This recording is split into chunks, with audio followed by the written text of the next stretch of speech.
You're listening to Two Bobs, Conversations on the Art of Creative Entrepreneurship with David C. Baker and Blair Enns.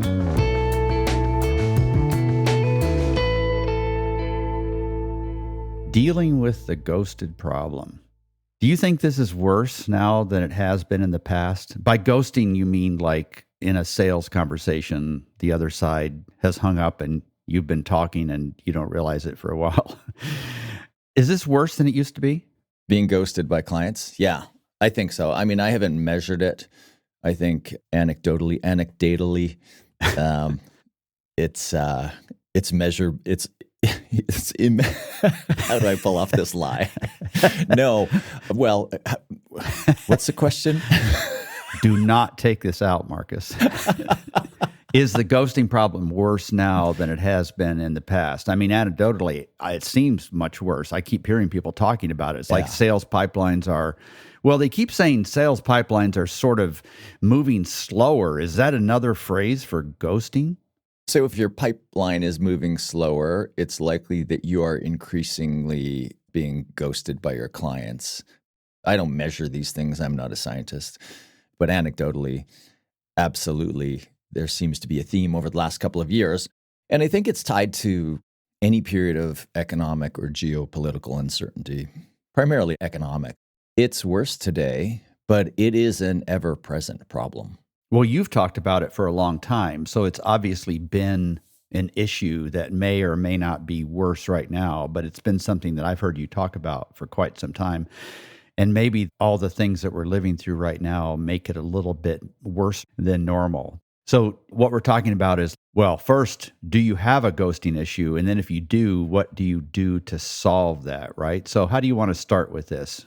Well, so define it in the sales context. From my point of view, it's from the proposal onward. If you write a proposal for somebody and they say, yeah, this is great, we'll get back to you, and they don't get back to you, and you might follow up multiple times, you don't hear a reply from them. That's what I mean when I'm talking about the ghosting problem in sales. Yeah. So the ghosting clock doesn't start until you send a proposal, and you don't send a proposal until you think somebody wants one.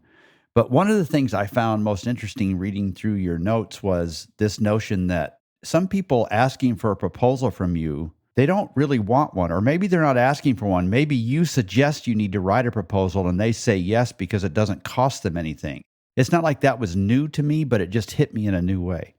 Yeah, so I see two causes for the ghosting problem, and one is kind of a problem of our time. It has increased because it's a period of economic and geopolitical and trade uncertainty along lots of different dimensions. There's just a lot of uncertainty in the world. So when it comes to big decisions, people are less likely to make a big decision. They're less likely to take risk.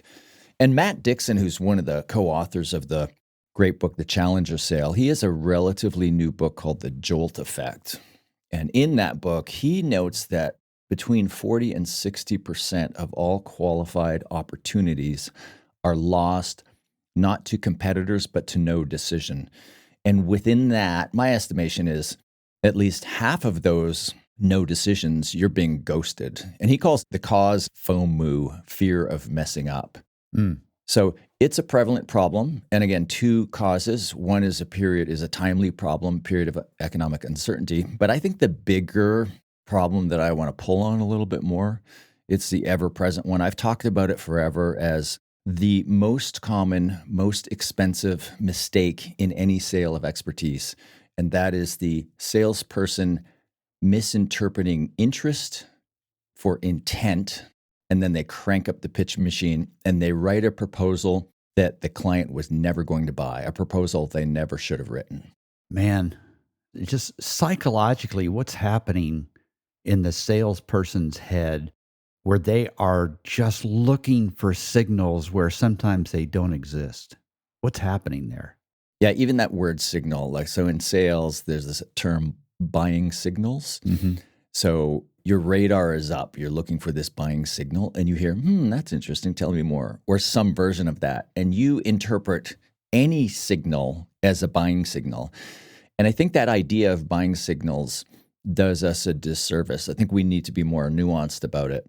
We need to recognize that people go through these stages in the buying process, and Some of these signals, like, that's interesting, tell me more, that is a clear signal of somebody who is an early stage buyer as opposed to a late stage buyer. And we need to begin to make the distinction between the two and treat the two differently. And we need to quit writing proposals for somebody who's merely interested. You remember that episode we recorded a while back where you said sales is like, and then you filled in the blank? Yeah. And your big example was skiing, I think. And one of the others was dating. And I cannot help but think about dating in this context. Seeing signals where they're not there. This is going to be new information to you. Okay. But at night, I like to go into Craigslist. This is not going to end well. I like to go into Craigslist and look at the missed connections thing because that is full of people misinterpreting signals. What is this, misconnections? Don't act like you don't know what it is. I've been on Craigslist like 4 times in my life and 0 times in the last decade. So it's like, hey, to the girl at such and such a bar, I think you kept looking at me. Okay, now I'm going on Craigslist. Okay. And if that's true, just so I know it's you, tell me what hat I was wearing. Oh my God. And then, of course, somebody like you're busy replying to these people, aren't you? I'm leading them all along. No, I just cannot get this out of my head. It's like mixed signals. Like, I think such and such a person is interested in me. It's like, well, the truth is they just don't think about you at all. And mixed signals in a sales, it's like you're so desperate to sell something that you're seeing things that aren't there. And so if I could just reinterpret this and say, yeah, ghosting is real, but it's not as real as you think it is because you're starting the ghosting clock where it shouldn't even be started. They aren't even at that stage yet. Yeah, you proposed to somebody who wasn't even contemplating dating you, and you submitted a marriage proposal. And meanwhile, they're off happily married to somebody else, and you keep wondering where they are. Yeah, and they keep calling me. Meanwhile, your boss is saying, hey, what's the status of that thing? Looking at the CRM and the pipeline report, just asking what's the status of that thing causes you to reach out again, which causes the person to go, oh my God, they called again. Yeah. This person will not leave me alone. We need a reverse CRM, people that you need to ignore. Yeah. Okay, so this is very helpful for me. So ghosting is worse because of the environment. Ghosting is not as bad as you think it is because you're starting the ghosting clock a little bit too early. But if ghosting is real, then what do you do about it? And you've got 3 tools here to address it. Yeah, and one we've talked about at least once before. It's known as the magic email. I write about this, the first post I write in September every year, because I see the 100-day sprint is starting the Tuesday after Labor Day. It's roughly 100 business days left in the calendar. So I resend this post about the magic email. So you've got all these deals that go dark. They tend to go really dark, or more of them go dark in the summer. And part of that is everybody's on vacation. So you come back, it's the day after Labor Day. Everybody is focused on getting things done.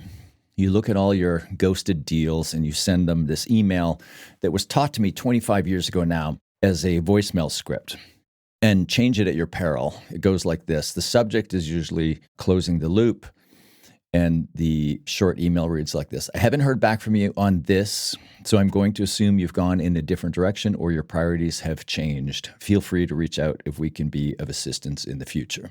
That removes the emotional weight from the relationship that you've imbued by checking in.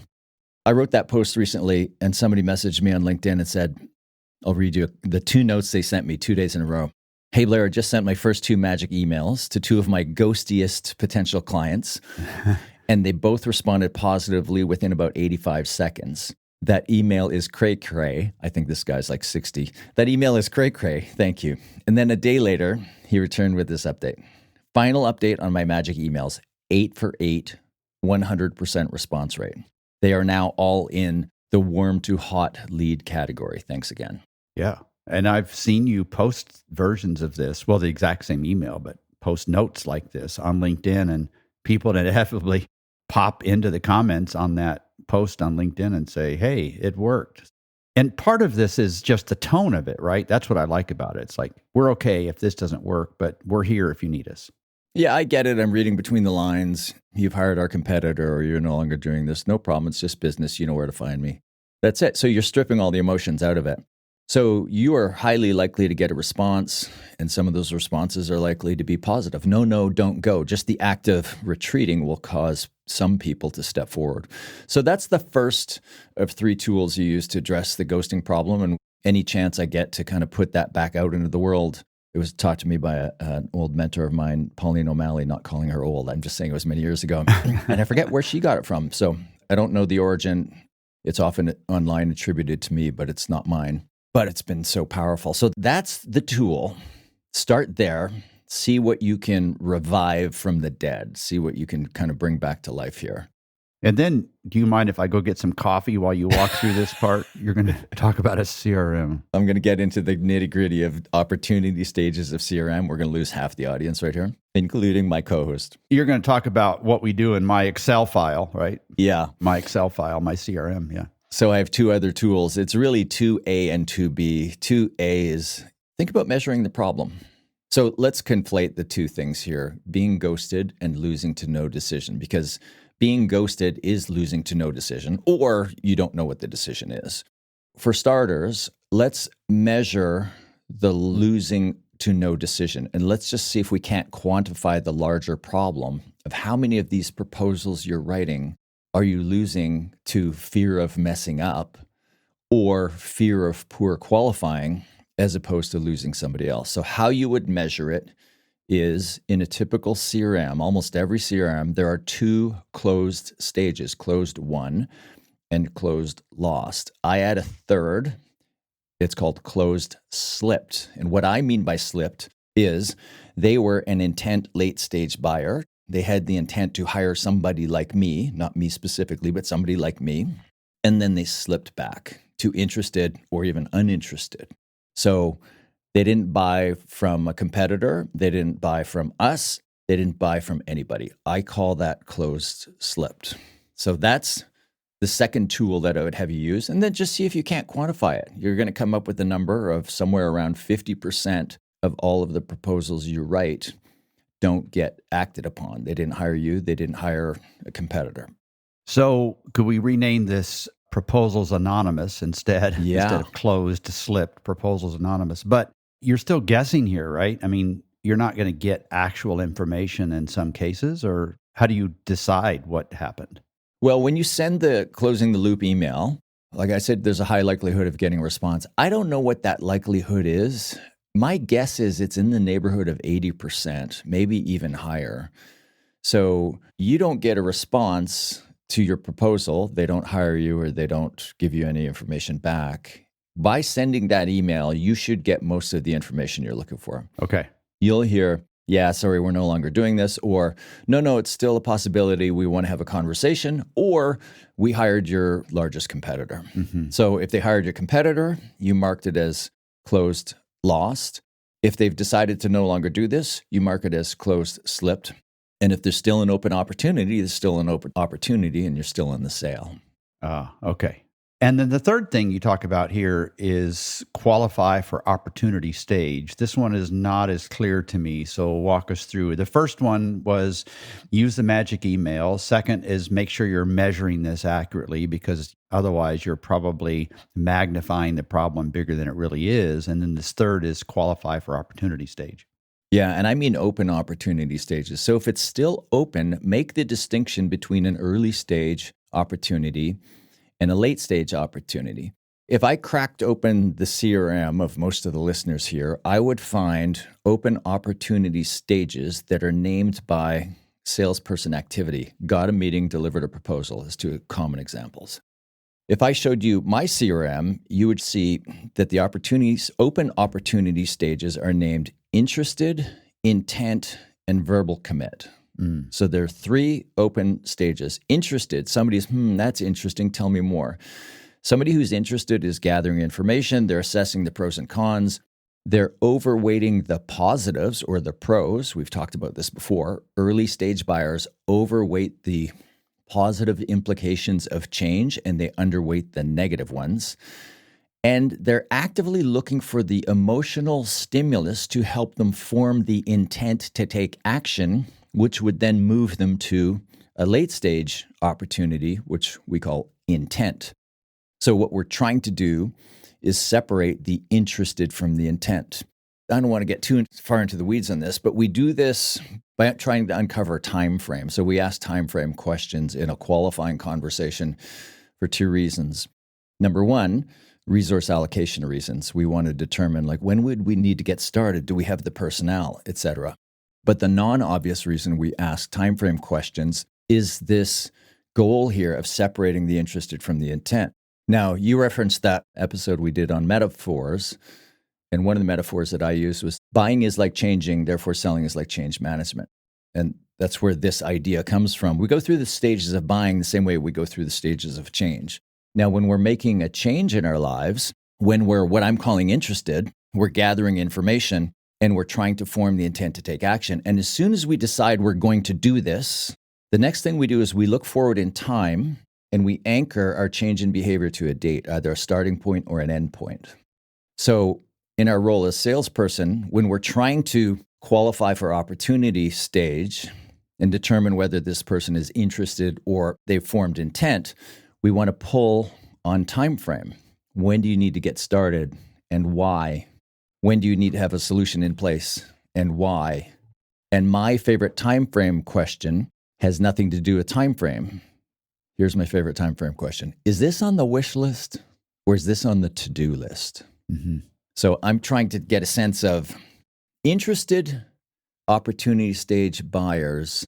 You can think of them as tire kickers. They're not all tire kickers, but there is this propensity to stay at the interested stage for a very long period of time, and interest does not readily translate into intent. That's the mistake, the common mistake among salespeople. They hear interest and they assume intent. Mm-hmm. So what I'm talking about here, this third tool, qualifying for opportunity stage, is determining whether this is an early stage buyer, somebody who's interested, or somebody who's formed the intent to take action. So if you have somebody who's not the decision maker, they can play around. I want you to tell me if this is true. I'm just making a statement to see if this is true. A non-decision maker can play around with interest because it kind of helps their career. They have more to talk about. They can inform other people. But if they aren't the decision maker, they can't even play with intent. It's like you have to be a decision maker to play with intent. And the other thing I wanted to ask you is, so if somebody is moving to the intent stage, they're going to hire somebody. It may not be you, but they're going to hire somebody to help them with this. Yeah, and that's where you should be writing a proposal. There are things you can do to try to move somebody from interested to intent. Sell them a diagnostic, do kind of an envisioning workshop exercise, whether it's paid or unpaid. There's a saying in sales, no vision, no decision. Somebody who's interested is assessing the pros and cons, but they don't have this vision of future success that's coalesced in their mind that they're intent on moving to. So your job here is likely to help coalesce some vision of a beautiful future. So if you just bear this in mind, and you're in a qualifying conversation with somebody, and there's lots of uncertainty. There's lots of talk about possibilities. We might do this, could do this. I really like what so-and-so is doing. I like what you guys did for our competitor. There's a lot of nebulous talk about what the future might look like. That's a pretty good indication of somebody who's interested and has not formed the intent to take action. Somebody who has intent, they're committed. They've anchored their change in behavior to a point in time, either start date or an end date. They're allocating resources in the form of people and budgets.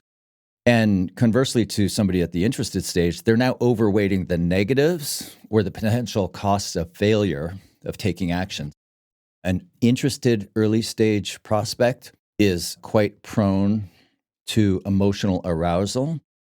I refer to as an intent. Nervous late stage prospect is focused on fear of making a mistake. If somebody just started listening to these podcasts and they want to go deeper, is the 4 Conversations a place to get more about this? Well, I'm glad you asked, David.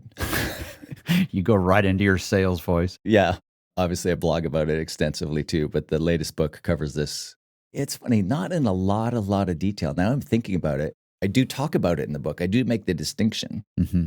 But there have been other times in my career when I've made the distinction more deeply. So if you're telling us to not write proposals to the interested, one obvious upside of that is that we're not wasting time.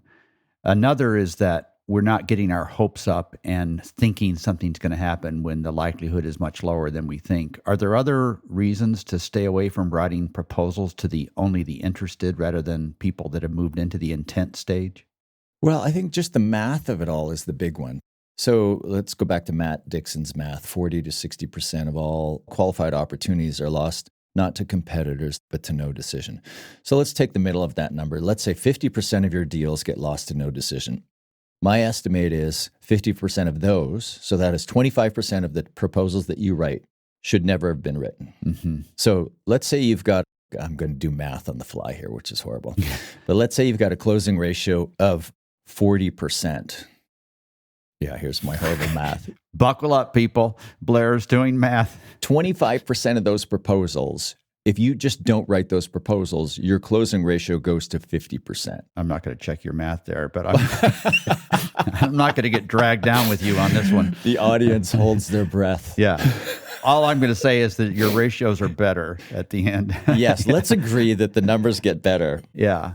I could see a firm that's really tightly positioned that has moved slightly further along the productization path where sending proposals is not as painful. I could see how the advice we're giving wouldn't apply equally to every firm. But still, the whole thing of sending out a proposal seems to indicate there's like a neediness unless the other party receiving it really wants to get it. It's just interesting to me. Yeah, but even the productized, I know you run events at your own venue or your son's brewery, but you have booked other venues, right? So recall when you reach out to this fairly commodified offering, renting space for meetings. You reach out to 2 or 3 hotels. You want to have a conversation with somebody. You get a proposal emailed to you before anybody's actually ever gotten on the phone with you and like just had a conversation with you. Mm-hmm. So that's an industry that is cranking out proposals that should never be written. I don't know how much time they're wasting on it. I don't know how much business they're losing because of it. And maybe the math works in that business, but in a business of expertise where most of these businesses are customized to a certain extent, it just doesn't make sense in these businesses. Be more discerning about the proposals you write. Yeah. One last question for me. I've been picturing a non-principal salesperson doing this who needs to please somebody and wants to show progress and so on. But I don't think that's really accurate because it seems to me like principals who are the sales, and there might be a partnership and one of them is doing more selling than another. Even if you're the principal, if you're the owner, you need to listen to this stuff too. It's not just if you're a salesperson that just needs your hand slapped. I have been in situations advising the biz dev person at a creative firm and getting them to get more discerning, and then witnessed their bosses, the owner of the firm, exert pressure on them to move faster, to push harder on a deal where it does not make sense to do so. Yeah. So it is not exclusively the problem of the salesperson. My friend Scott Ettinger has written a great book on this issue. It's called The Growth Leader. And he basically says sales is a leadership issue. And he talks about all of the insidious ways that the people at the top of the organization destroy the business strategy by the sometimes seemingly innocuous conversations that they have with salespeople that cause them to do things that are not in the best interest of everybody involved. Yeah. Wow. All right. This was a lot more interesting than I anticipated. I'm glad I could brighten your day with some sales talk, David, your favorite subject. Thank you, Blair. Thanks, David. Thank you for listening to Two Bobs with David C. Baker and Blair Enns. Read episode notes and transcripts at twobobs.com. That's the number 2, BOBS.com.